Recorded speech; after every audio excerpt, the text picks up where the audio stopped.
Hello, my sweet friends. Welcome back. You are watching day 12 of our 12 Days of Christmas in July series. If you're just getting started, you can find links for the first 12 videos at the top of the description so you can get caught up. And if you're new around here, welcome. I hope you will consider hitting that subscribe button to join our crafty little family. Now, before we get into today's tutorial, I just want to take a quick second to let everyone know that we will be having a giveaway. And I just wanted to thank everyone for all the support for my series. All the comments and the likes and love for my project really makes all the hard work worth it. And I also wanted to thank the Tech Hubby for all the help that he gives me behind the scenes to produce this series. So make sure you stay tuned to the end of this video for details on the giveaway, and let's get started on our tutorial. For today's project, we're going to get back into the A Cozy Christmas from Echo Park. I'm going to use a couple of different patterns than we did in our 4-fold card. And then I'm also going to use one of these very sweet 4x4 cut aparts. And that's going to be the focal image inside the shaker. So I've got my card base all set here. This is a 5x6.5, just a standard size.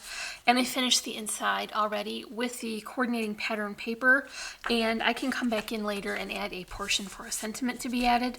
But let's work on the cover first. Now I've got this matted with the wood grain pattern that was in the collection. I normally would not utilize a pattern paper as a cardstock layer, but it just coordinated so perfectly and I couldn't help myself. So here is our card base, and I've got my layering pattern here.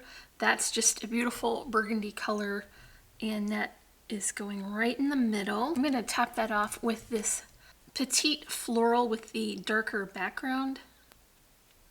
I'm just utilizing the border that I had already for the burgundy color. Okay, so there's a couple of different elements for my shaker portion, and I started with my die from Gina Marie Designs, and I cut the larger one out, and then I cut the next step down in the nesting series to get my border all the way around. I've already gone ahead and put the acetate on just because it takes a bit for that glue to set up, and so this is ready to be layered on. First, I want to show you what I did was I traced around the die for this base piece, and then I positioned my journal cut apart on top so that I could shift it around and get it right where I wanted it to be inside the window of that shaker so that I could center my image better. And then I just drew on a pencil line where I want this paper to fall so that it will be exactly right where I want it to be in the window.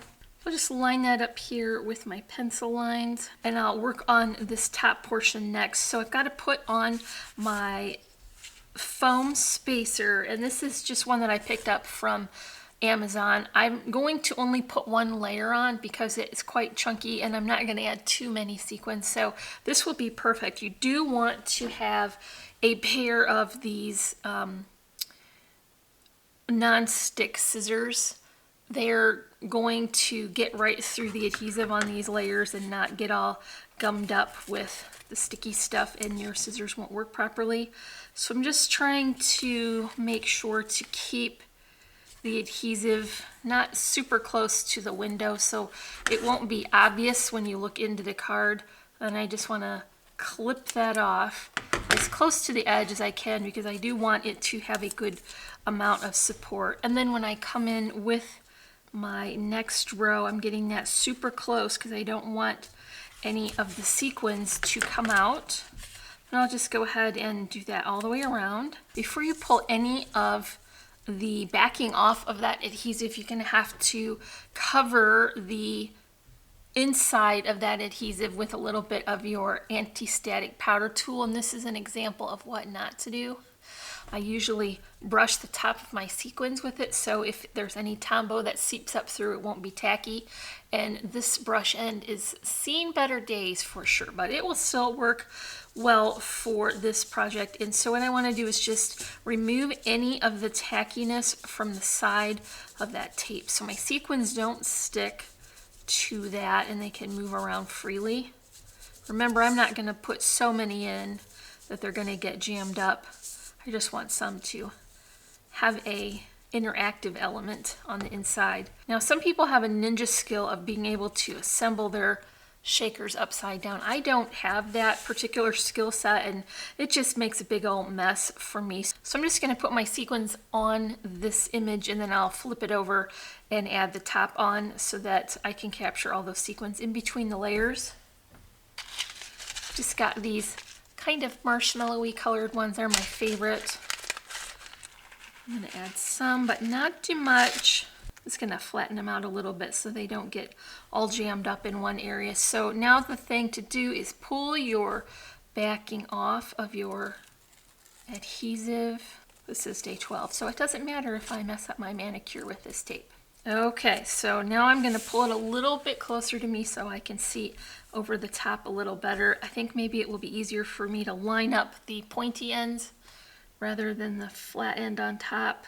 Okay, so I've got my shaker bits all captured inside here, and you can see they're moving around pretty well. So I'm gonna make sure I don't have too much of my cardstock showing around the base, and that looks really good to me. So I'm gonna go ahead and add it to my card base now. It's got that centered right there on the card.